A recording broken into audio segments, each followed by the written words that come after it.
Très bien, les gars. Bon jeudi à tous. Tout est fou en ce moment, comme toujours dans le monde, et surtout à Los Angeles. Que se passe-t-il là-bas? C'est littéralement en train de partir en fumée. Et bien sûr, la question est devenue de plus en plus politique, comme il se doit, d'ailleurs. Cela doit devenir politique parce que le problème vient et a toujours été de nos politiciens. Donc, nous allons aussi en parler. Je sais que j'ai quelques jours de retard, mais j'ai désespérément besoin de vous parler de la nouvelle bande-annonce Netflix de Meghan Markle. S'il vous plaît, laissez-moi l'occasion de le faire. Aussi, Mel Gibson vient de passer chez Joe Rogan. On n'avait pas eu de ces nouvelles depuis très longtemps. Nous allons en parler. Mais d'abord, les funérailles de l'ancien président Jimmy Carter ont eu lieu aujourd'hui et les extraits qui en sortent sont hilarants de façon inattendue. Les funérailles ne sont pas censées être drôles.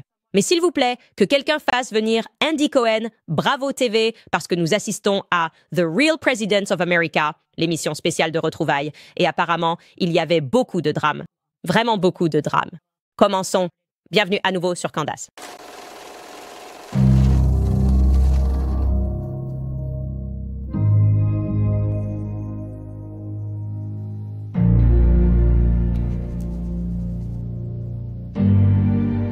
Très bien, donc les funérailles de Jimmy Carter.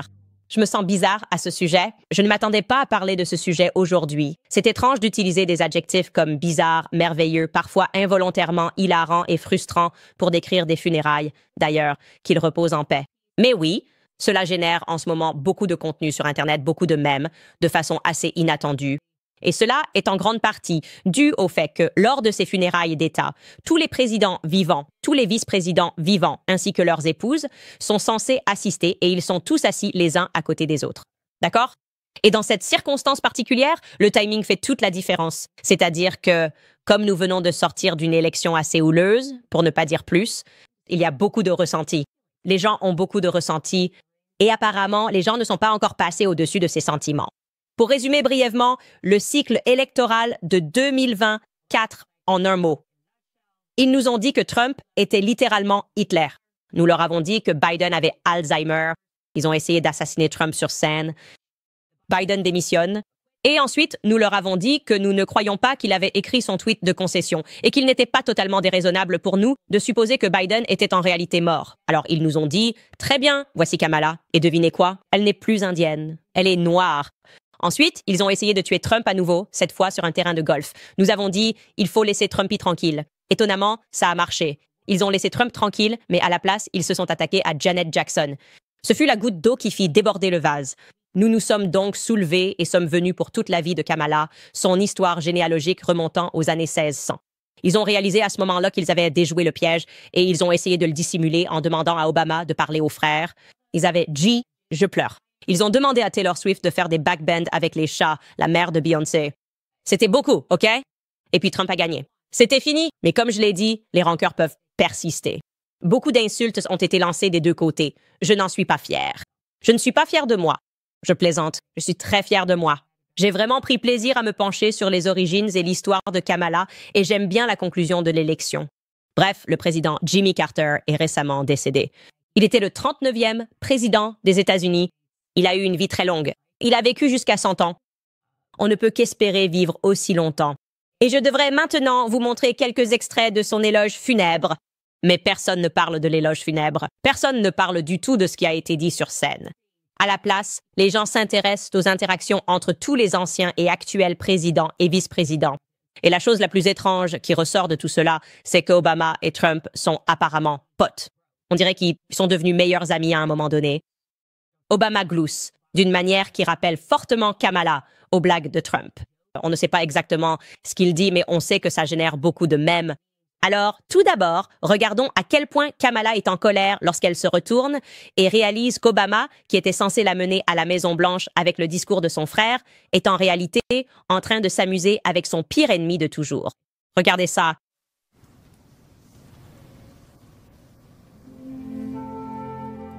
C'est ça qui est bizarre, musique triste. Et ils sont en train de se parler. Regardez-la, elle est tellement en colère, elle est tellement furieuse qu'elle n'arrive même pas à se contenir. C'est ce que j'aime chez elle. Elle est incroyablement mesquine. Et puis, on voit bien qu'ils passent tout leur temps à parler, à rire et à profiter de la compagnie l'un de l'autre. Et beaucoup de gens se demandent en ligne ce qui se passe vraiment, étant donné le cycle électoral que nous venons de traverser. Voici quelques-uns de leurs commentaires. Russ Walker écrit « Et les démocrates, ils vous ont menti. Ils n'ont jamais vraiment cru qu'il était, je cite, Hitler orange. Il n'a jamais été, je cite, une menace pour la démocratie. » Lors des funérailles de Jimmy Carter aujourd'hui, Obama semble apprécier sa conversation avec le président Trump. C'est tout à fait vrai. La personne suivante, Johnny Maga, écrit « Obama en novembre, Trump est une menace existentielle pour notre démocratie. » Obama en janvier, et là, il est juste en train de rire et de profiter de sa compagnie. On dirait vraiment qu'ils sont simplement amis. Clay Travis pose une question. Est-ce qu'Obama a aussi voté pour Trump? C'est possible. C'est tout à fait possible. Bowtide Ranger dit qu'il est étrange de voir le gars qui a traité Trump de fasciste, de violeur, d'Hitler pendant 8 ans, s'asseoir à côté de lui et rire à ses blagues lors d'un enterrement. Et les gens imaginent ce qu'ils sont en train de se dire. Cet utilisateur, ce prochain utilisateur dit qu'il est probablement en train de dire « Sois juste honnête ». Elle a un pénis, n'est-ce pas? Et Obama est en train de rire. Évidemment, c'est un clin d'œil à toutes les rumeurs concernant Michelle qui n'était pas présente sans raison particulière. Elle voyageait, je suppose.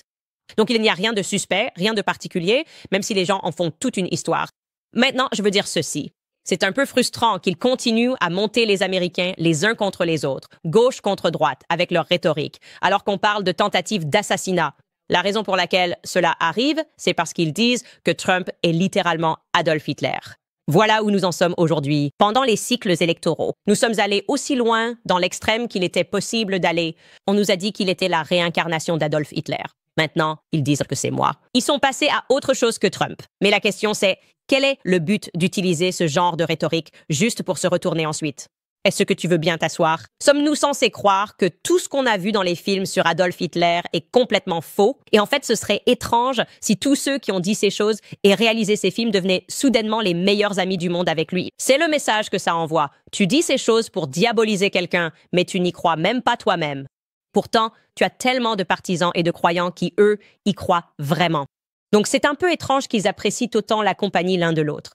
Mais Trump est quelqu'un de très chaleureux avec les gens. Et ce qui est aussi bizarre, c'est qu'il semble qu'Obama préfère Trump à tous les autres membres du Parti démocrate. Bon, ensuite, nous avons Jill Biden et Joe Biden.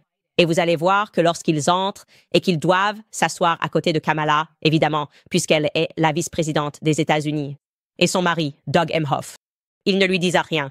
Juste glacial. Écoutez. Et le meilleur dans tout ça, c'est Jake Tapper de CNN qui essaye de tourner les choses instantanément. Il a commencé l'année en tant que candidat démocrate à la présidence et nous savons tout ce qui s'est passé après cela. Encore une fois, vous n'avez pas vu d'accueil particulièrement chaleureux entre le premier couple et le deuxième couple. Mais encore une fois, nous sommes à des funérailles, donc il faut en tenir compte lorsqu'on essaie d'interpréter le langage corporel des personnes présentes. C'est une formation exceptionnelle du projet Mockingbird de la CIA. Il réagit instantanément. Propagande, propagande. Qu'est-ce que je dis? D'accord, il ne parle pas. Bien sûr, on pourrait prendre 5 secondes pour faire un signe de la main et dire bonjour. C'est un accueil glacial. Il dit « Oh, c'est un enterrement ». C'est ainsi que ça se passe. Ce n'est pas parce que nous avons la preuve que Jill Biden déteste absolument Kamala. Elle déteste Kamala. Cela remonte à 2020, lorsque Kamala se présentait contre Joe Biden et l'a qualifié de raciste sur scène à cause de ses politiques de transport scolaire. Et puis elle, Jill étant Jill, a appelé un groupe de ses soutiens et a en gros dit qu'elle aille se faire voir. Elle a vraiment utilisé le mot en F. Et elles se sont détestées depuis ce moment-là. Donc, c'est une querelle de longue date. Ces femmes n'ont jamais pu travailler ensemble à la Maison-Blanche. Et Jill ne voulait pas que Joe Biden se retire de la course, malgré le fait qu'il soit à un stade avancé, c'est ce que je dirais. Il est en déclin mental. Un stade avancé de son déclin mental. Elle a un peu été comme le monstre dans l'ombre. Genre, non, non, non, aucun pouvoir. Et par-dessus tout, elle ne voulait surtout pas qu'il concède et qu'il remette le pouvoir à sa grande ennemie, Kamala Harris. Il y a donc eu plusieurs événements récemment où elle s'ignore complètement, font comme si elle ne se voyait pas. Et là, Jake Tapper fait semblant de dire que « Oh, c'est parce que c'est un enterrement ». Non, elles ont fait exactement la même chose au Kennedy Center il y a quelques mois. C'est bien documenté que ces deux-là se détestent absolument. Et bien sûr, malgré le fait qu'il y ait un enterrement, George Bush Jr. prouve immédiatement que c'est à cause de la rancune et non parce qu'ils ne peuvent pas se dire bonjour quand il fait cette tape bizarre sur le ventre d'Obama. Je me souviens de George. George Bush Jr. et Obama sont censés se détester aussi. Regardez cette petite tape sur le ventre qu'il lui donne. Je ne sais pas ce qui se passe à cet enterrement, Bon, on dirait que toutes ces personnes détestent certaines personnes et pas d'autres. Mais je peux dire une chose de façon constante, c'est que la personne que je préfère parmi tout le monde ici, c'est évidemment Melania Trump, qui a choisi de ne parler à personne. D'accord? Regardez la façon dont elle lance un regard noir à Kamala. C'est son attitude pendant toute la cérémonie. Regardez Melania Trump.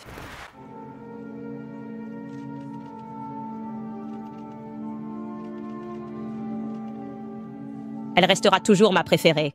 Melania Trump restera toujours ma préférée parce qu'elle reste authentique. Je le dis tout le temps. Melania Trump souffre vraiment d'authenticité, d'accord? Elle ne fait pas semblant. Elle regarde ces gens. Elle se dit « Je ne sais pas lequel d'entre vous a orchestré la tentative de tuer mon mari, mais elle soupçonne clairement que c'est probablement quelqu'un assis à quelques sièges d'elle parce que Bill et Hillary étaient aussi présents. » Je vais d'ailleurs vous en montrer quelques-uns aussi. Et elle, c'est clair, elle ne joue pas le jeu avec aucun de ces gens. Elle se dit « Je ne vais pas dire bonjour. Je ne vous aime pas. Je n'aime pas Washington. Je n'aime pas la politique. » Elle a cette authenticité d'Europe de l'Est et c'est vraiment ce qu'elle est en personne. Comme je l'ai dit, à mon avis, c'est elle qui a le meilleur jugement à la Maison-Blanche parmi tous ceux qui entourent Trump. Je pense que Melania Trump a en fait les meilleurs instincts et que Trump devrait l'écouter plus souvent. Mais j'ai trouvé cela particulièrement intéressant. Bill et Hillary, d'accord, n'ont rien dit, non seulement à Trump, mais ils n'ont rien dit non plus à Obama. Et moi, non. Peut-être que j'ai raté quelque chose, mais je ne suis pas au courant de problèmes entre Obama et Hillary et Bill.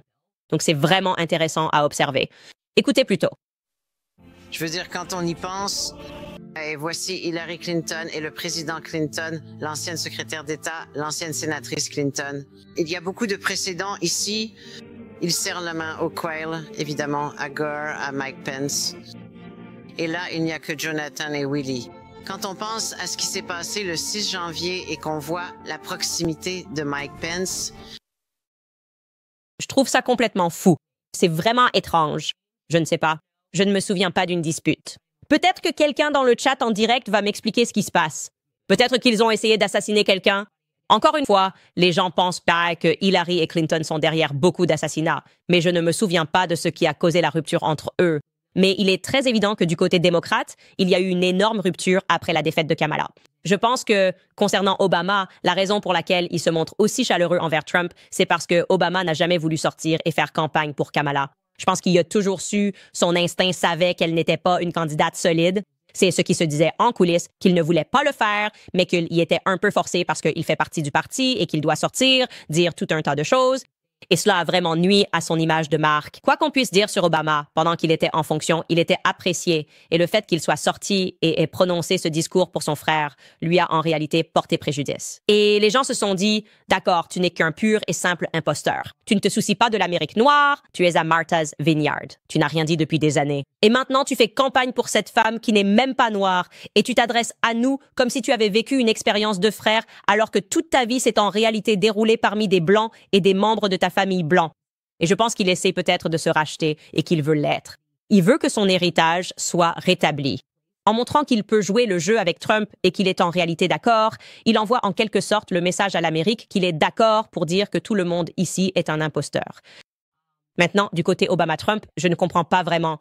Je trouve ça un peu étrange. Je comprends la frustration des gens en voyant cela parce que, encore une fois, comme je l'ai dit, ce que cela nous révèle, c'est que la politique n'est qu'un spectacle. C'est un spectacle total. Ils sont tous amis en coulisses, sauf les femmes. Les femmes, elles, sont vraiment dans un délire à la Real Housewives, mais en coulisses, elles sont toutes amicales. Et tout ce qu'ils disent, c'est pour faire monter la rhétorique, pousser les autres à se mettre en colère et à voter, et dans certains cas, à se mettre dans de gros ennuis au nom de ces candidats. Donc c'est un rappel pour nous tous de ne pas prendre toute leur rhétorique au sérieux. Parce que quand il s'agit de la politique à Washington, tout est vraiment faux et surfait. Très bien. Je veux parler de ces incendies à Los Angeles parce qu'il s'y passe beaucoup de choses. Vous devriez d'abord savoir qui est à blâmer. Je vais vous rappeler Gold Code parce qu'on est officiellement en 2025 et qu'on pourrait traverser une période vraiment mouvementée. Nous avons un nouveau président en route, mais il y a beaucoup de mauvaises nouvelles qui s'accumulent. La volatilité du marché boursier est de retour. Les défauts de paiement sur les cartes de crédit explosent. Les conflits mondiaux ne disparaissent pas et la dette nationale explose littéralement. Vous connaissez le dicton « Espérer le meilleur, se préparer au pire ». C'est ce que je fais. Je me suis associé à la meilleure entreprise de métaux précieux, Gold Company. J'ai personnellement fait affaire avec eux et ce sont les meilleurs. En ce moment, mes spectateurs recevront un exemplaire gratuit de leur kit or et argent 2025. Et vous pourriez également être éligible à jusqu'à 15 000 de bonus en argent, voire plus. L'or et l'argent sont utilisés comme réserve de valeur depuis des siècles et comme protection contre les risques de marché et l'inflation. Pour en savoir plus, rendez-vous sur CandaceLikesGouldDLD.com. Encore une fois, là, c'est CandaceLikesGold.com. Alors, les incendies à Los Angeles, beaucoup de gens dans le monde ne comprennent pas vraiment ce qui se passe ici. Je vais essayer de vous l'expliquer.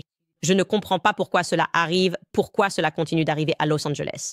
Et ce que je peux vraiment dire, c'est que je me souviens, quand j'étais libéral, quand j'étais à gauche, j'avais une compréhension très superficielle de la façon dont le monde fonctionnait réellement. Mais j'avais énormément de compassion, n'est-ce pas? Pour moi, la compassion, c'était l'éducation.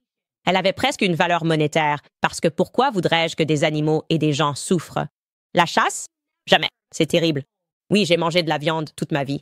Mais qui sur cette terre irait tuer un animal innocent juste pour le plaisir? Et bien sûr, en haut de ma liste, il y avait aussi le réchauffement climatique. Je pensais que c'était une mauvaise chose. Pourquoi voudrions-nous que le climat soit trop chaud, tout simplement? Je ne savais pas vraiment pourquoi c'était une mauvaise chose. Mais j'ai regardé une vérité qui dérange dans mes cours de santé. Tout le monde était censé le faire dans ma génération. C'était le grand truc d'Al Gore. Si on ne sauve pas la planète dans les 10 ans, la planète sera de toute façon condamnée, un jour ou l'autre.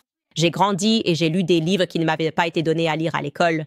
Je dirais qu'un excellent point de départ serait de lire un livre intitulé Inconvenient Facts de Gregory Whitestone, qui m'a expliqué beaucoup de choses.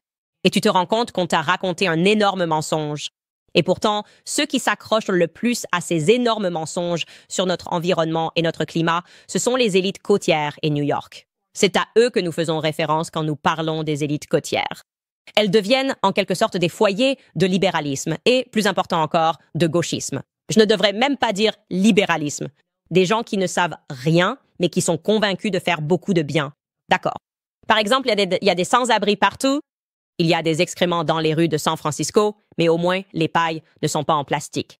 Oui, tu recevras une paille dans un endroit et elle ne sera pas en plastique parce qu'ils sauvent les tortues. Il y a des élèves qui ne savent ni lire ni faire des maths de base. Ils ne peuvent pas réussir les examens au niveau de l'État, mais au moins, ils ont des enseignants transgenres qui disposent d'espaces sûrs. Ils peuvent aller dans n'importe quelle salle de bain qu'ils veulent. Voilà à quoi ressemble vraiment votre cerveau sous l'influence du gauchisme, d'accord? Les activistes pour les droits des animaux sont responsables de la destruction du règne animal. Je sais que ça paraît fou, mais c'est vrai. Les personnes qui en savent dans le moins sur les animaux et leur fonctionnement dans le règne animal, ce sont les activistes pour les animaux. Personne n'en sait moins qu'eux. J'ai appris cela quand je suis allée chasser pour la première fois et j'ai été choquée de voir que tout ce que je pensais savoir sur les chasseurs était faux. C'était en fait la vérité à propos des braconniers. Peu importe. De la même manière, je vais vous dire ceci parce que les écologistes sont des gens qui, en réalité, n'ont jamais vraiment été dans la nature. Ils ne savent rien de l'écologie. Vraiment.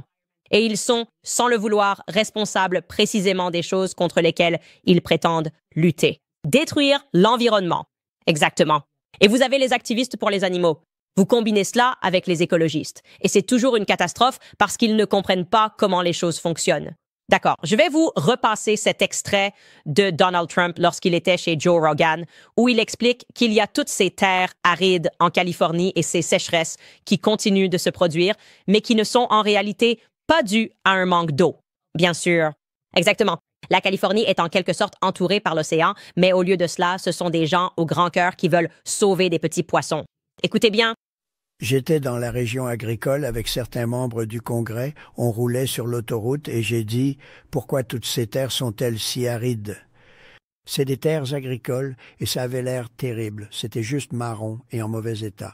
J'ai dit « Mais il y a toujours ce petit coin qui est si vert et magnifique. » Ils ont dit « Nous n'avons pas d'eau. » J'ai demandé « Vous avez une sécheresse ?» « Non, je n'ai pas de sécheresse. » J'ai dit « Alors pourquoi vous n'avez pas d'eau ?» « Parce qu'on n'autorise pas l'eau à s'écouler. » Il y a un flux naturel d'eau du Canada jusqu'au nord, plus d'eau qu'il ne pourrait jamais en utiliser. Et pour protéger un tout petit poisson, l'eau du nord est détournée vers l'océan Pacifique. Des millions et des millions de gallons d'eau sont déversés. Je pourrais avoir de l'eau pour toutes ces terres. De l'eau pour vos forêts. Vous savez, vos forêts sont sèches comme un os. D'accord. C'est dangereux, cette eau pourrait être redirigée. Vous savez, vous pourriez tout avoir. Ce n'est pas seulement dangereux, ils dépensent des milliards de dollars par an à cause des incendies de forêt. Et vous savez, il y a un problème avec l'environnement. Ils n'ont pas le droit de ratisser leur forêt parce qu'il est interdit d'y toucher. Tout ce qu'ils ont à faire, c'est nettoyer leur forêt, c'est-à-dire la ratisser, enlever les feuilles, vous savez, des feuilles qui sont là depuis 5 ans. Et nous allons... Arbres tombés. Et enlever les arbres qui sont déjà tombés. Voilà, c'est aussi simple que ça. On est censé faire des brûlages contrôlés. Il est censé y avoir plus d'eau qui circule. Et rien de tout cela ne peut arriver parce que les écologistes disent « Non, non, non, non, non, ne touchez à rien ». Et si jamais vous touchez à quelque chose, assurez-vous que ce soit pour détourner le cours naturel afin de pouvoir protéger les poissons. C'est vraiment anti-humain, c'est ce que c'est. Ils sont prêts à laisser des êtres humains souffrir et mourir, en gros, pour protéger leur vision de ce qu'ils croient être, je ne sais pas, le bonheur, qui ressemble à des poissons rouges qui nagent ou quelque chose comme ça. Je ne comprends pas vraiment, en fait. Et ils apprennent ces choses à l'école, mais en réalité, ils n'apprennent rien d'autre que la compassion et les émotions. Et ils ne sont pas réalistes, ils sont idéalistes. Donc, ce que nous avons entre les mains en ce moment, parce que nous ne faisons pas ce qui doit être fait, à savoir des brûlages contrôlés qui sont naturels, les forêts brûlent naturellement pour éliminer certaines choses. S'il n'y avait aucun humain sur Terre, cela arriverait quand même. Et quand il y a plein d'humains qui vivent autour, faire ces brûlages contrôlés permet d'éviter des incendies destructeurs. Ils ne le font pas. Donc maintenant, nous avons l'incendie le plus destructeur de toute l'histoire de Los Angeles qui se produit en ce moment. D'accord? L'incendie des palissades s'est étendu à plus de 17 000 acres. 17 000 acres sans aucun contrôle. Il a maintenant détruit au moins 1 millier de structures, ce qui, comme je l'ai dit, en fait le plus destructeur de toute l'histoire du comté de Los Angeles. Nous avons au moins 5 personnes décédées, environ 180 000 résidents qui ont été évacués et on estime que 2 000 structures ont été perdues. Il y a aussi l'incendie d'Eaton qui continue également de ravager la communauté. Il n'est pas maîtrisé et il a atteint 10 000 acres. C'est donc vraiment une catastrophe. Cela va durer des mois. Il y a des gens qui vont devoir vivre à l'hôtel, des gens qui essaient d'être évacués. Et quand on regarde comment on en est arrivé là, l'incompétence des politiciens devrait vous mettre en colère. D'accord, il se passe tellement de choses. Mais je ne sais pas pour vous, mais quand tout autour de moi brûle, littéralement, la première chose à laquelle je pense est « Dieu merci, le chef des pompiers est une femme et un membre de la communauté LGBTQ. » Oh non, tu ne penses pas ça. Bon, eh bien, c'est en quelque sorte sur cela qu'il se concentrait. Voilà le genre de politique que l'on peut trouver dans ce genre de ville. Écoutez. Los Angeles a sa toute première chef des pompiers, qui se trouve être une femme. La 19e chef du service d'incendie de la ville de Los Angeles. C'est assez incroyable et je ne prends pas cela à la légère. C'est vraiment une position idéale pour commencer et pour donner la priorité à cet environnement de travail, surtout du point de vue de la diversité, de l'équité et de l'inclusion. Et même la chef Crowley admet que tout était loin d'être parfait dans sa carrière. Tous les regards sont tournés vers vous, mais il reste un peu plus longtemps. Es-tu capable de faire le travail? C'est comme « oui, je peux le faire et je vais te le prouver ». Quelqu'un courait jusqu'à la base juste pour s'assurer que je pouvais lancer l'échelle. C'était un test. Alors, je lançais l'échelle, puis j'avais une petite discussion et je disais « tu sais quoi? C'est ma place. Alors, ne recommence pas. » Crowley dit que la clé pour résoudre ce problème est d'avoir plus de diversité au sein du service. C'est pourquoi il propose des camps pour filles et des actions de sensibilisation. Cela va faire de nous une équipe plus forte afin que nous puissions au final mieux servir la communauté. Et sauver la communauté de manière plus efficace. Ces dames ne l'ont pas faite. D'accord? Et c'est de ça que je parle. Les politiques DEI sont destructrices. C'est fou. Les gens sont d'accord avec ça. Je veux dire, regardez la lumière dans leurs yeux. Le fait que le journaliste nous couvre comme si c'était une bonne chose. « Oh, tu es marié à une femme et tu es une femme. » Ouais. Tout va bien jusqu'à ce que ce ne soit manifestement plus le cas, et c'est alors que nous commençons à voir ce genre de gros titres apparaître. C'est le LA Times qui rapporte que les bouches d'incendie se sont taries pendant que les Pacific Palisades brûlaient, et maintenant ils se rejettent tous la faute. Ils pointent du doigt et disent « Oui, les bouches d'incendie sont hors service. L'approvisionnement en eau a simplement chuté. Les chiffres ne collent pas. Mesdames, qu'est-ce qui se passe? » Je veux dire, c'est ridiculement absurde. Mais au moins, malgré le fait qu'elle ait complètement échoué, nous avons des politiciens compétents en temps de crise comme celle-ci. Je plaisante. Non, nous n'en avons pas. D'accord. Parce que, apparemment, Los Angeles a aussi coupé 17,5 millions du budget du service d'incendie quelques mois avant que ces incendies éclatent. Pourquoi? Eh bien, il y a peut-être une très bonne raison. Et nous pouvons nous tourner vers Karen Bass, qui est la maire de Los Angeles, pour nous expliquer pourquoi elle a approuvé le budget de la ville de Los Angeles. Avec ces éléments retirés, avec autant d'argent retiré de ce budget pour le service d'incendie. D'accord, eh bien, on pourrait. Sauf que, bien sûr, elle a décidé samedi dernier de partir pour un voyage tous frais, payé au Ghana, alors même que le Service national de météorologie avertissait de l'arrivée d'une tempête de vent, prévenant qu'elle pourrait être désastreuse. Elle a pris l'avion pour assister à l'investiture du président John Dramani Mahama au Ghana. Donc elle a, en quelque sorte, laissé Los Angeles se débrouiller, toute seule. Mais la bonne nouvelle, c'est qu'elle est de retour. Et quand elle a atterri, elle était définitivement prête. Et c'est une fille patronne, les gars, c'est une fille patronne. Karen Bass. Elle a eu raison de répondre aux questions des journalistes sur l'endroit où elle se trouvait. Écoutez. Devez-vous des excuses aux citoyens pour avoir été absents pendant que leur maison brûlait? Regrettez-vous d'avoir réduit le budget des pompiers de plusieurs millions de dollars? Madame le maire, n'avez-vous rien à dire aujourd'hui? Vous l'appréciez? N'avez-vous vraiment rien à dire aux citoyens aujourd'hui? Elon Musk dit que vous êtes totalement incompétente. Envisagez-vous de démissionner? Madame le maire, n'avez-vous vraiment rien à dire aujourd'hui aux citoyens qui font face à cette catastrophe?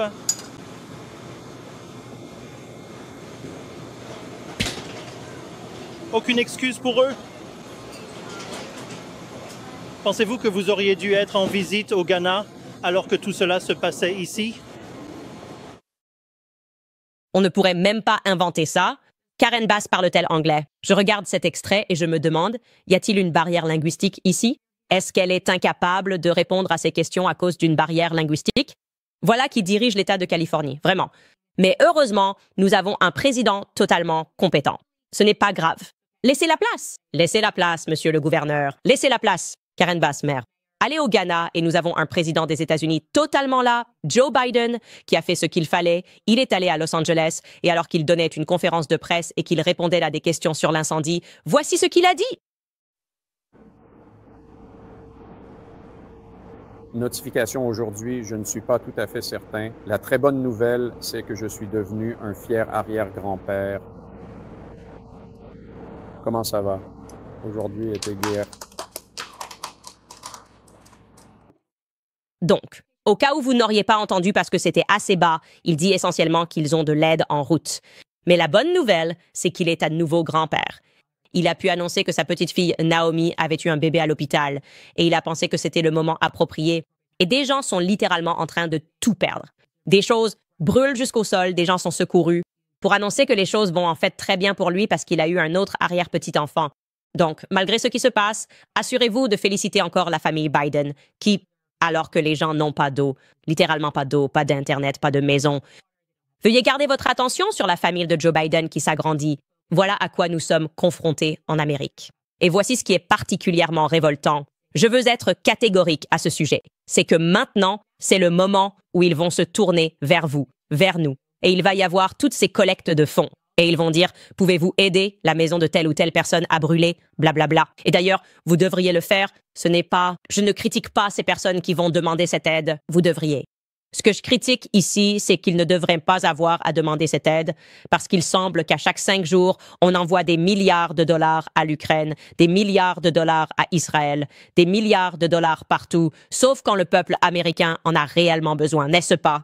Donc, s'il y a un ouragan et qu'ils en ont besoin, désolé, vous allez recevoir un chèque de 1 000 $. Oh, votre maison a complètement brûlé. Je vais vérifier si votre assurance couvrait bien les incendies. Sinon, il vaudrait mieux que vous lanciez une cagnotte GoFundMe et que vous espériez que vos voisins puissent vous aider. C'est ce qui va se passer. Vous pouvez être sûr que toutes ces personnes, lorsqu'elles se tourneront vers leur propre gouvernement, à qui elles ont donné, je dirais, si vous êtes en Californie, jusqu'à 55% de chaque dollar que vous gagnez au gouvernement fédéral, ou plutôt au gouvernement, pardon, entre l'État et le fédéral, probablement même plus que ça si vous vivez en Californie. Et quand vous vous retournez et que vous avez vraiment besoin d'eux, vous verrez que si vous avez de la chance, vous recevrez peut-être quelques milliers de dollars, mais dès que vous trouverez un endroit où vivre, il vaudra mieux retourner travailler pour qu'ils puissent vous taxer à nouveau, afin que le président Zelensky puisse partir en guerre et bombarder des gens, et que BBNNet et Yahoo puissent repartir en guerre et bombarder des gens. C'est ça qui est tellement exaspérant et tellement écœurant. Tout cela, c'est qu'il n'y aura rien à donner à ces gens et qu'on va nous demander de mettre la main à la poche, ce que nous devrions absolument faire. Mais nous ne devrions pas avoir à le faire à cause de tout l'argent qui nous est volé et envoyé à l'étranger. Nous ne prenons pas soin des nôtres, mais nous prenons soin de tout le monde, sauf nous. Et ça me met vraiment tellement en colère de voir ces gens, ces imposteurs qui signent et envoient constamment notre argent à l'étranger, mais qui ne peuvent aider personne, pas un seul Américain. Bref, les amis, on va s'arrêter là sur ce sujet. Évidemment, nous allons continuer à suivre l'affaire et il ne semble pas que la situation s'améliore. Je veux vous rappeler à ce moment-là l'existence de Home Title Lock. Je ne sais pas si vous savez que les propriétaires américains à travers tout le pays possèdent plus de 32 000 milliards de dollars en capitaux propres et les cybercriminels ciblent cela avec une arnaque croissante que le FBI appelle le vol de maison. Si le titre de propriété de votre maison n'est pas surveillé, des escrocs peuvent transférer le titre de votre maison à leur nom en utilisant un simple document d'une page qu'ils peuvent déposer au bureau du comté, puis ils peuvent contracter des prêts dessus ou même la vendre dans votre dos. C'est vraiment en train de se produire. C'est une arnaque majeure. Le plus effrayant, c'est que vous ne le découvrirez que lorsque des avis de recouvrement ou de saisie commenceront à arriver. Mais à ce moment-là, les dégâts sont déjà faits et vous vous retrouvez avec un cauchemar financier et juridique. La meilleure façon de protéger votre capital est d'utiliser la protection triple verrouillage de nos amis chez Home Title Lock. La protection triple verrouillage offre une surveillance 24 heures sur 24 et 7 jours sur 7 avec des alertes sur tout changement et si le pire arrive, des services de restauration sans aucun frais à votre charge. Vous pouvez obtenir gratuitement un rapport d'historique de titre ainsi qu'un essai gratuit de 30 jours de la protection triple verrouillage dès aujourd'hui en allant sur hometitlelock.com et en utilisant le code promo CANDAS. Ou vous pouvez cliquer sur le lien dans la description, c'est hometitlelock.com, code promo CANDAS, hometitlelock.com. Bon, les amis, pour une note plus joyeuse, après avoir fait une pause dans sa pause, j'imagine, Meghan Markle est de retour et elle a sorti une nouvelle bande-annonce sur Netflix. Et maintenant, je vais vous donner le contexte. Si vous vous demandez pourquoi elle fait cela, c'est parce qu'elle a vendu son âme au diable. Elle a toujours voulu être une actrice de premier plan. Elle n'a jamais voulu être une princesse. Je l'ai dit dès le début. Elle voulait être parmi les célébrités de premier plan parce que c'était son objectif de vie, mais son talent ne pouvait pas l'y mener. Alors, elle a épousé un prince et a ensuite été invitée dans ses cercles, mais bien sûr pour se permettre le style de vie à Montecito, pour se permettre ce que cela implique quand Oprah Winfrey est votre voisine, il faut gagner de l'argent. Et donc, ils ont décidé de vendre leur famille à Netflix d'abord, évidemment, mais Netflix a en quelque sorte conclu un accord multiple avec eux, ce qui signifie que d'abord, ils devaient apparaître ensemble, puis chacun devait faire ses propres projets. Et vous ne le savez peut-être même pas, mais le prince Harry a déjà rempli sa part du contrat avec Netflix. Il a fait quelque chose sur les jeux Invictus. En fait, je ne l'ai même pas regardé, ni vu, ni même couvert, donc je ne sais pas si ça a bien marché. Mais pour 100 millions de dollars, c'était « Nous allons vendre notre famille et nous ferons chacun nos propres projets individuels ». Donc, la méchante Markle, les gens se demandent ce qu'elle va faire. Parce que lorsqu'elle a lancé sa série sur Spotify, et je crois que ce contrat était de 25 millions de dollars, Spotify l'a immédiatement regretté. C'était soufflé, c'était affreux. J'ai écouté un épisode. C'était juste des absurdités féministes scénarisées. C'était du genre « Mais qu'est-ce que tu fais? De quoi parles-tu? » Inviter différentes femmes ultra célèbres pour parler de sujets dont personne n'a rien à faire. Je ne plaisante pas.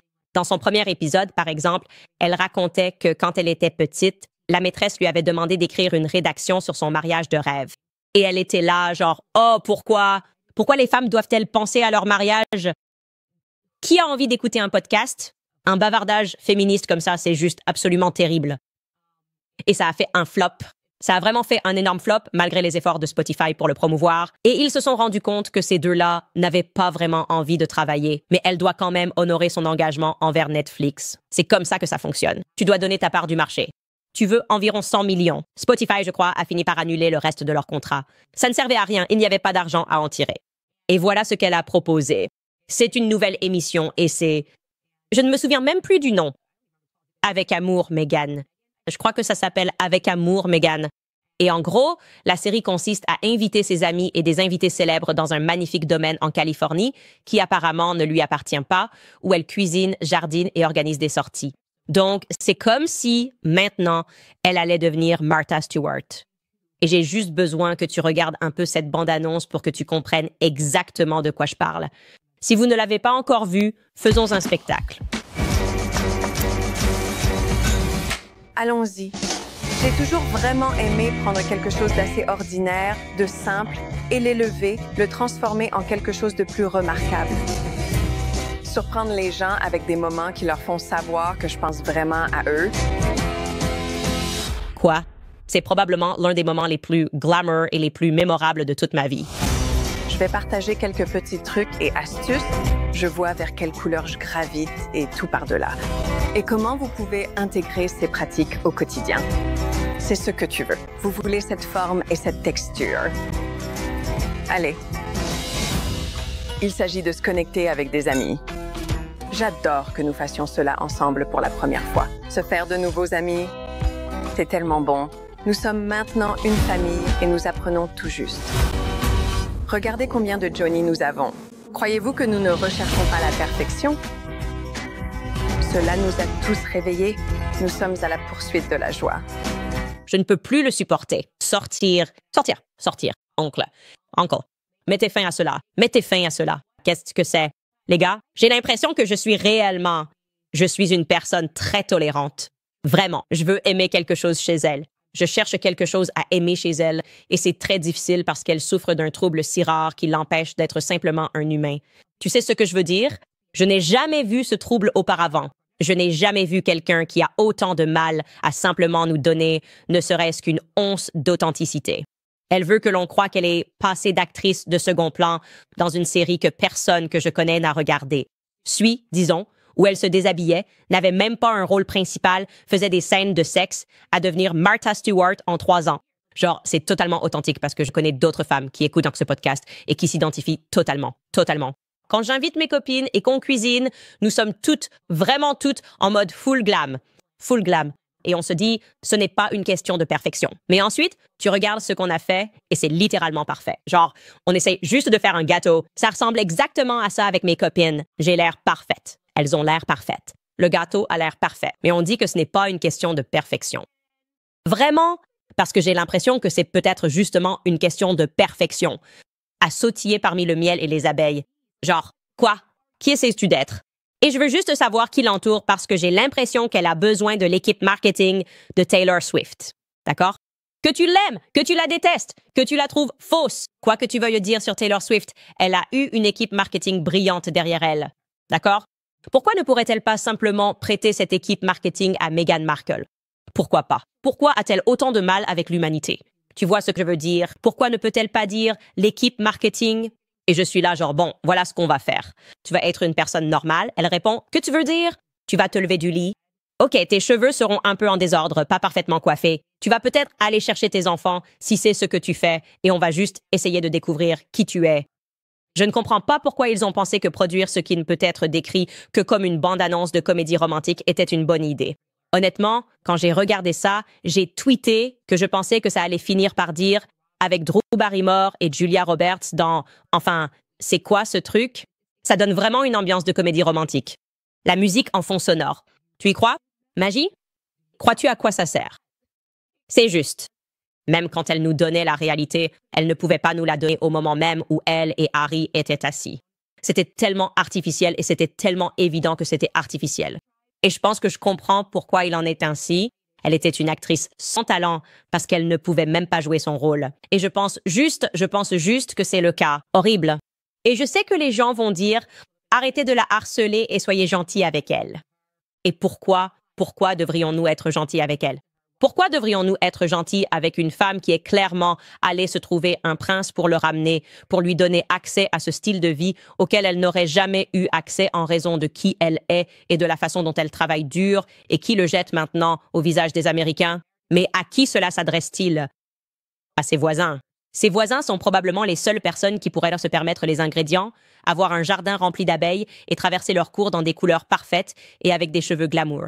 Cela pourrait plaire à Oprah Winfrey. Je le pense vraiment. Je crois vraiment que cela pourrait lui plaire et à pratiquement personne d'autre, surtout pas dans l'économie dont nous sortons tous à peine. Donc je voulais juste dire que si vous ne l'aimez pas, ce n'est pas de votre faute. C'est parce qu'elle est extrêmement antipathique. D'accord? Elle a le facteur non-it. C'est incroyable. En fait, elle est douée pour ça. Bref, à l'opposé, je voulais aussi en venir à autre chose. Avant de partir, Mel Gibson. Cela fait longtemps que Mel Gibson ne s'est pas exprimé.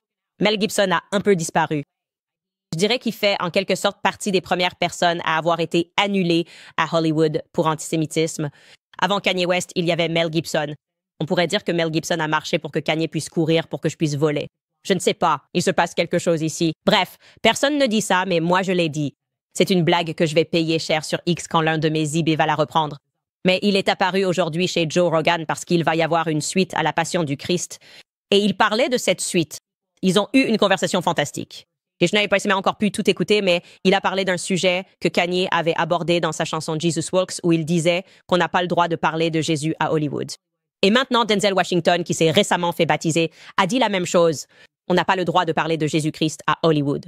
Eh bien, Mel Gibson a été le premier à s'en rendre compte en réalisant La Passion du Christ.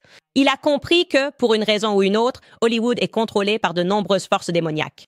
Et il a parlé à Joe Rogan des réactions négatives qu'il a reçues en réalisant La Passion du Christ. Écoutez. Droite. Il y avait deux choses. Il y avait une résistance à l'aspect chrétien de cette initiative et à sa promotion. Et puis il y avait une résistance au fait que vous sortiez du système. Était dehors. Eh bien, je n'avais pas d'autre choix, car aucun major ne voulait le soutenir. À cause de l'aspect chrétien de la chose. Je suppose. Ouais. Eh bien, Rupert Murdoch a dit, vous savez, qu'il le voulait. Et puis il a dit. Et puis quelqu'un l'a conseillé et lui a dit qu'il ferait faillite dans 5 ans. Rupert Murdoch. Waouh. Dans 5 ans. S'il a distribué ça. Si. Ouais.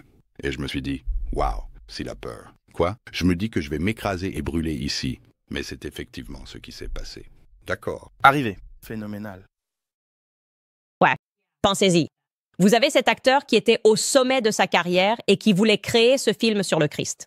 Et Rupert Murdoch arrive et il dit « Je vais le faire ». Mais ensuite, on lui dit « Non, tu seras fini dans 5 ans si tu fais ça. Tu ne peux pas ». Voilà à quel point Hollywood déteste le Christ. Comme je l'ai dit, lisez ce livre « Hollywood Babylone », vous comprendrez que ça a toujours été satanique. Il y a toujours eu des acteurs sataniques en place. Et cela a été fait de manière stratégique, avec une intention. La création d'Hollywood visait à contrer le christianisme en Amérique. C'est vraiment le cas. C'est un fait indiscutable concernant Hollywood, les films, les cathédrales, en particulier la foi catholique. C'est quelque chose qui a été ciblé et c'est pourquoi les gens en Amérique sont tellement attachés au protestantisme et ils ont presque, et j'avais ça d'ailleurs en tant qu'ancien protestant, comme une réaction instinctive contre le catholicisme. Comme si tu n'avais pas eu ces idées tout seul. D'accord. C'était une approche très méthodique que les gens ont imposée. Ils voulaient que, même dans tes cours d'histoire, tu détestes le catholicisme et que tu l'associes au mal dans ton esprit. Bref, je ne vais pas me lancer dans une diatribe théologique. J'ai dit, je vais vous montrer cet autre extrait de Mel Gibson parlant de la suite qui est La Passion du Christ, la résurrection. Écoutez bien. Alors, tu fais ça aussi avec des historiens? Tu essaies de le rendre? Oui. Oui. Oui, des choses historiques. Eh bien, je considère les évangiles comme de l'histoire. C'est une histoire vérifiable. Certaines personnes disent « Oh, c'est un conte de fées. Il n'a jamais existé, mais il a existé. » Et il existe d'autres récits, des récits historiques vérifiables, en dehors de ceux de la Bible, qui confirment aussi cela. Oui, il a bien existé. Et l'autre aspect, c'est que tous les évangélistes, les apôtres, qui sont partis prêcher, chacun d'entre eux est mort plutôt que de renier sa foi. Et personne ne meurt pour un mensonge. Personne. C'est ça. Donc c'est en partie ce que je fais. C'est comme montrer que personne ne meurt pour un mensonge. J'adore ça. Personne ne meurt pour un mensonge. Il y a tellement de façons différentes d'interpréter cela dans le contexte politique actuel, avec des gens qui sont attaqués et d'autres qui acceptent d'être attaqués parce que c'est la vérité. On ne se fait pas attaquer aussi violemment parce qu'on raconte un mensonge. On se fait attaquer aussi violemment quand on dit la vérité. Toujours. Et il parle évidemment en faisant référence aux apôtres, mais ces vérités ne disparaissent pas. C'est tellement crucial pour cette compréhension. Donc, quand on voit des gens se faire attaquer, même si on remonte aux premières années de Donald Trump et à la violence des attaques contre lui, ce n'était pas parce que Trump mentait sur l'État. Je pense qu'en Amérique, c'est parce qu'il disait la vérité. Et les médias sont un mensonge. Il diffame, il calomnie. Ce sont les élus de Satan qui sont impliqués dans la calomnie et la diffamation. D'accord? Le peuple élu de Dieu ne calomnie pas et ne ment pas. Ce sont les élus de Satan qui font cela, car Satan était le calomniateur ultime. Bref, les amis, je vais répondre à certains de vos commentaires, mais d'abord, je veux vous rappeler American Financing. Comme la Fed a baissé les taux d'intérêt, vous devriez appeler mes amis chez American Financing dès aujourd'hui. C'est le moment idéal pour consolider vos dettes et réduire vos dépenses mensuelles. Je sais que beaucoup d'Américains travailleurs ont été obligés d'utiliser des cartes de crédit à cause des prix ridicules en ce moment pour les courses, l'électricité, la garde d'enfants, et même la dette devient incontrôlable avec des taux de cartes de crédit aussi élevés. Cependant, avec la baisse des taux hypothécaires, c'est le moment d'effacer cette dette. American Financing aide des propriétaires comme vous à économiser en moyenne plus de $800 par mois. Ils finalisent de même certains dossiers en seulement 10 jours. Si vous commencez aujourd'hui, vous pourriez retarder 2 paiements hypothécaires.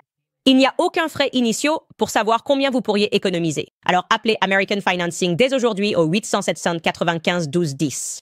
C'est le 807 95 1210 ou vous pouvez visiter americanfinancing.net Owens. C'est americanfinancing.net Owens. Bon les gars, je dois vous dire que j'ai une énorme surprise pour vous demain. Vraiment énorme. On va tout faire exploser. Il n'y a qu'un seul endroit où être, c'est ici. D'accord. Je vous le dis parce que c'est fou. Vous allez croire que j'invente, mais il faudra absolument être là demain. Et c'est vraiment injuste de ma part de vous aguicher comme ça. Genre, oh, j'ai une araignée géante. Vous devez absolument être présent à l'émission. Regardez-la en direct parce que vous ne voudrez même pas la prendre plus tard si vous êtes au travail. Il faut juste changer de chaîne et dire « Désolé, Candace passe à la télé. Je dois savoir ce qu'elle va dire. C'est dingue, c'est complètement fou. » Bon, je vais lire certains de vos commentaires concernant les épisodes précédents et celui-ci aussi. Certains d'entre vous disent que Meghan Markle et Kamala sont sœurs. Ouais. Cette inauthenticité dont on parle, je dirais clairement qu'elles ont le même trait. Peut-être qu'ils sont liés. Pantera écrit « Est-ce qu'elle vient de se transformer en épouse ?» À qui faites-vous référence ici? Meghan Markle. Ouais, je suppose. Je ne sais pas. Je ne sais pas ce qu'elle essaye de dire ici. C'est très bizarre. Scarlett Rose écrit « Je cherche quelque chose que j'aime chez elle. Candace, sois gentille, mais je le suis. » Comme si je n'étais vraiment pas une personne haineuse. Même Mark Zuckerberg, je t'ai dit hier, ses cheveux sont super et je n'aime pas du tout ce type. Mais il a l'air plus humain. Il a laissé pousser ses cheveux, il a un peu de couleur. Que veux-tu que je dise? Et avec elle, j'ai vraiment du mal. Je veux juste qu'elle soit une personne. Tu vois? Je veux qu'elle arrête de jouer un rôle tout le temps parce qu'elle n'est pas douée pour ça. Et je veux juste savoir qui est la vraie Meghan Markle, en fait. Concernant Mel Gibson, cette personne écrit « Gibson connaît le système de Hollyweird ». Oui, je pense qu'il a été l'un des premiers à essayer de l'exposer. Il est parti et il fait des films indépendants depuis. Je veux dire, il nous a donné tellement de films énormes quand il était acteur. Un cœur brave. J'ai vraiment adoré le film Braveheart. Et puis, il est sorti et c'était comme s'il avait disparu. Et je suis vraiment content qu'il soit de retour et je suis content qu'il le fasse en dehors du système hollywoodien parce que je pense que nous devons le faire en dehors d'un système satanique parce que c'est un système. Quand tu parles des producteurs, des contrats, de ce que Kanye disait à propos de ces contrats diaboliques que les gens signent juste parce qu'ils veulent créer, j'aime. Si tu as la force créatrice en toi, s'il te plaît, ne signe pas un pacte avec le diable. C'est ce que je veux dire. N'essaie pas de faire affaire avec le diable. Ça n'a aucun sens. Ton talent est un don de Dieu et c'est triste qu'il y ait des gens qui reconnaissent ce talent et essaient de t'attraper pour en profiter. Et c'est vraiment le cœur de tout ce que Kanye essayait de dire. Comme je l'ai dit dans le commentaire d'hier, j'ai dit que quand tu atteins un certain niveau, tu te rends compte que Kanye a souvent raison. Le problème avec lui, c'est la façon dont il communique. Et maintenant que j'ai beaucoup de tout petits, je pense en fait qu'il communique comme un tout petit. Il simplifie trop les choses. Il n'arrive pas à faire passer son point de vue d'une manière acceptable pour le public. Il dit des choses un peu comme mon tout petit. Il exagère, compatit et dit quelque chose. Je me dis, quoi? Tu ne peux pas juste dire ça. Mais lui, il le dit vraiment. Mais je pense qu'au fond, il essayait vraiment de dénoncer le fait que tant de personnes se font exploiter à Hollywood avec ces contrats. Et cela arrive aussi en politique. Ça arrive tout le temps. Donc, on verra bien. On verra vraiment. Ou la façon dont il communique, il saute sur scène, il prend un trophée à Taylor Swift et il dit « Beyoncé a la meilleure vidéo de tous les temps ». Mais ce qu'il essaye vraiment de dire, c'est que les Grammys sont truqués. Ce n'est plus une méritocratie. Il s'agit de promouvoir certaines idées et certains principes. Mais ce que j'ai dit sonnait tellement mieux que je vais te laisser finir. Beyoncé a le meilleur clip vidéo de tous les temps. Ça, c'est Kanye. Et moi, je comprends généralement de façon un peu aléatoire ce qu'il essaye de dire. Qu'est-ce que ça dit de moi? Ce n'est pas bon. Enfin, nous avons Samy. Elle écrit « Je travaille dans les médias de gauche et la dernière fois que j'ai vérifié, mon patron a dit qu'on ne pouvait pas couvrir ou même interviewer Mel Gibson parce que les SJW dans l'équipe auraient un problème avec ça. Ça me donne un peu envie de lancer mon propre projet. Samy, lance ton propre projet. Les médias, c'est nul. Tu sais, deviens indépendante. Les médias d'entreprise, c'est vraiment nul. Je pense que tu pourrais y arriver. Les gens préfèrent largement écouter une voix. Je veux dire, pas interviewer Mel Gibson. Je sauterais sur l'occasion. Je ferais littéralement des saltos arrière pour pouvoir interviewer Mel Gibson et lui parler de la foi catholique. Peut-être que ça arrivera. C'est peut-être dans mes cartes. Quelqu'un dans les commentaires dit que Candace Suits était une bonne série. Je ne l'ai pas regardée. OK, attends, je suis content que tu aies dit ça. Maintenant, je peux enfin dire quelque chose de bien à propos de Meghan Markle. Suite, c'était une bonne série. Cela vient du blog VG. Merci VG Block. Très bien, les gars. Vous voulez soutenir l'émission? Comme dit, demain, énorme annonce. Rendez-vous sur candace.locals.com. Décidez, donnez mensuellement. Nous allons avoir besoin que vous nous fassiez des dons mensuels. Nous avons vraiment de très gros projets en attente en ce moment. Cette année va être explosive pour l'émission Candide. C'est en grande partie grâce à vous, les spectateurs. J'ai envie de voir quelles sont vos suppositions. Au fait, je dois parcourir vos commentaires ici et voir quelles sont vos suppositions concernant l'énorme annonce de demain qui ne sera probablement jamais dépassée. Je pourrais atteindre le sommet de ma carrière demain, ce qui est vraiment triste parce que après, ce ne sera peut-être que la descente. Quoi qu'il en soit, on se retrouve demain, les amis.